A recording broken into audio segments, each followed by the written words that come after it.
I would put Malacia on the left, and then my back three would be Maz. I'd go with Maz, Maguire, De Ligt is what I would do. I get that Lucha Libre out of there. I told these guys about this guy, bro. I don't want to see him no more. He's been awful. I want him dropped. Do you know what's really mad though? I wanted to bring this up very, very briefly. Maguire, all right? Now I'm not someone that likes. What are you laughing at? What did you just call it, Sammy? It said Lucha Libre. What does that mean? What does that mean? That's where the you know Rey Mysterio and the Mexican wrestlers, the short ones that end up wearing masks and they're all tiny but they're very agile. That's what I call it. Every time we conceded yesterday, I just said booyaka booyaka. That's what Rey Mysterio said. I don't want to see Rey Mysterio playing our backline no more. This guy, bro, wallah, he's such a liability. And people are now, the fact that people right now are only waking up to it, this guy has been bang average since Ten Hag's first season. He hasn't been, since he did his metatarsal in the first season, he hasn't been good. And people are just waking up to it now. Oh, what happened to Licha, bro? Have you not used your eyes over the last 2 seasons? It's been bang average, bro. He's an absolute liability. The fact that you can't defend in a 3. Solanke took this guy one-on-one yesterday. He put him on ISO and he cooked him. Don, you know what ISO means in basketball when it's just like one-on-one and someone cooks the other, breaks his ankles? That's exactly what he did to him. He was like, yo, bro, let's see if you can defend me one-on-one. Boop. Went to his right and put him bottom corner. Yeah, and when you compare that, Force as well, he didn't get enough liability, bro. I can't wait for him to leave. He didn't get enough praise yesterday because of the way the game went, and there wasn't enough spoke. But like, again, Yoro one-on-one defending yesterday for a 19-year-old was quality. Yeah, phenomenal. It wasn't sold. Recovered well when he needed to. Positioning was good. But interestingly, I would start Maguire. I've been impressed with Maguire since he's come into this team. But then also, I'm not surprised. Maguire has always been at his best for England and for Leicester in a back three. And especially if you put a bit of pace around him, where he doesn't have to. The mistake that Man United made, and you know what? He doesn't always get predictions right, but Paul Merson got this beyond right when Man United signed him, and he just said he can't play in a 4 with a high line like Man United are going to try and do. He doesn't have the turn of pace. He's going to get caught out, and he's going to... Listen, John Terry was one of the greatest centre-backs in history. John Terry, without pace around him, could not play in the modern-day system of a high line because that man couldn't run. He'd get... And it doesn't matter. He just wouldn't be able to do it. You know, same as like Van Dijk and all these guys. Their defending and their positioning is amazing. But without their recovery pace, their teams would have conceded a lot more goals in the last 7 or 8 years had they been playing with this level of a high line. In fact, teams that don't have that pace often don't play with that level of a high line, right? And that was always... I always remember Paul Merson saying, if Man United do that with Maguire, they're going to be in trouble because he just isn't agile enough. But you put him into a back three, and he looked all right. I'm not rewriting history. I'm not saying give him a new 5-year deal. But I'm just intrigued between now and the end of the season to see how he does. See how he does in a system that kind of suits him. And there's always a player or two when a club goes through a bit of a rebuild who has a little bit of a renaissance that maybe you didn't expect. Arsenal had it with Granit Xhaka. No one expected Xhaka to turn into the quality player he was. And then he's gone on to be really good in Germany as well. He was definitely a player that nobody was going, do you know what? When we fix the structure at our club, watch Xhaka fly. Nobody was saying that. And so maybe it's going to be Maguire. We'll see. Farah here. This channel has become a joke. Unfollow. Then unfollow, bro. What I'll do you a favor. You don't need to unfollow. I've just pressed it now. I just banned you, bro. So you don't need to unfollow. I banned you. We love it here. I love it here. You don't need to come on and tell me you're going to unfollow, bro. So I did you a favor in case you're attention seeking. I banned you. So now you can't even come back. Toodle pip, my little China. Toodle pip. Hello, Lawless. Welcome back to the show, mate. Thanks for joining us an hour late. Appreciate it, mate.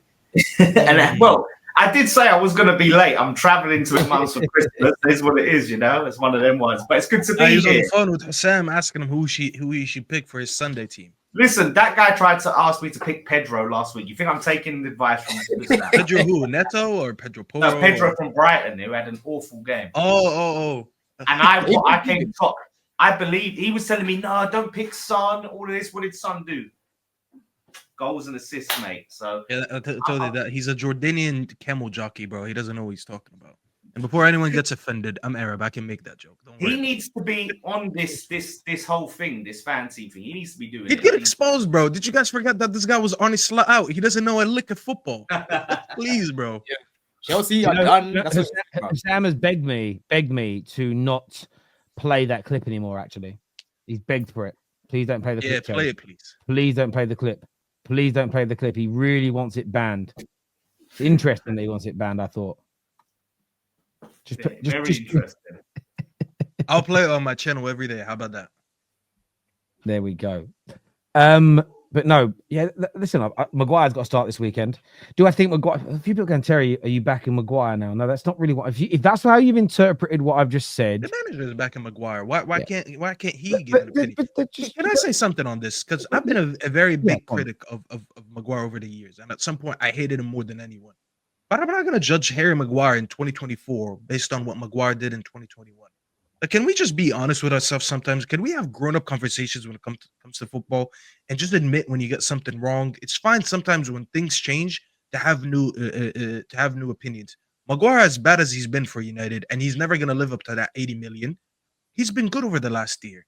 And now under Emery, the few times that he used him, he looks good. And I'll be honest with you, and I'll go one further. He is the best central center-back that we can have in a back three. The one that plays in the center, I think he's better than De Ligt because he has a better passing range than Maguire. Maguire has better passing range that De Ligt doesn't have, and he suits well for that role. If you play him next to Euro or you play him next to De Ligt on the right, and then we do have an issue with the left center back, he's been good. Why can't we just say it for what it is? I don't think he's 80 million good.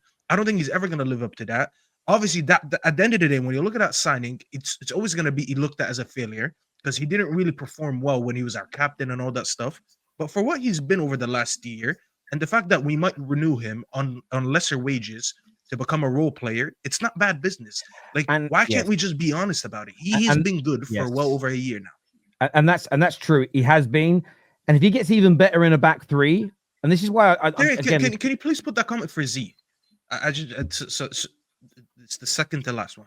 He just said he still ain't good enough. Let's not do revisionism. I legit just said I'm not judging him based on 2020. I'm not doing revisionism. I'm saying I'm leaving the past in the past because it was true at the time. But because he was shit 3 years ago, I can't say he's been good now. I'm not saying he's the best defender in the league. Why can I not say he's been good? Yes, and nobody is. And then this is where I'm looking at the comments here from Bath saying, "Lol, new contract." Again, did you hear what was just said? A potential new deal, if his form continues or gets better in a back three, on significantly lower wages for the short term, whilst we're rebuilding, is very key. And I tell you as to why potentially a deal like this could be key. Because if somebody like Maguire suddenly starts putting in a good shift, it makes it one less hole in the short term you have to go and fill. For instance, a lot of us were thinking a few weeks ago, do you know what? Onana looks like he's turned a corner. Maybe in the short term, that's not a position we've got to go and spend money on. Then he makes a couple of mistakes and you start thinking, maybe you've got to revisit that as an example. So if, for instance, you've got Lenny Yoro playing well, you've got De Ligt playing well, you have Maguire who suddenly has a little bit of an upturn in the short term on much lower wages, it makes sense to maybe give a 1 year or a 2 year extension whilst you focus on improving that midfield and improving that attack and maybe improving the goalkeeper. And then once that's done, you can add that additional centre back. This isn't revisionism. It's saying that I watched him against City, and City haven't been great. He looked good in that back three. He's looked good since he returned from his injury. And I don't care about the past to the extent of I hope his good form continues. Because if any player is wearing a Man United shirt and they're playing well, it doesn't matter my previous opinion. I think that the goalie last night should go. If Onana gets injured and he starts playing and he turns into a world beater, I'm not going to go, well, I want him to foul just so I could say I was right.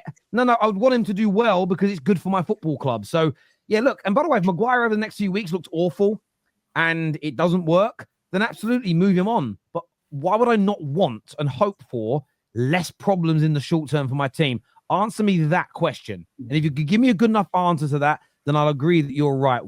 Remember, this is the question. Answer it directly. Why would I not want some short-term holes fixed in my team to fix other problems? Why would I not want that? Please answer that question directly, please. I bet you don't answer the question directly. I bet you answer it with a question, or you make some kind of joke or a quip, or you laugh, or you write copium or waffle or something like that. That's what you're going to do. Or you just won't reply. That's what we're talking about here.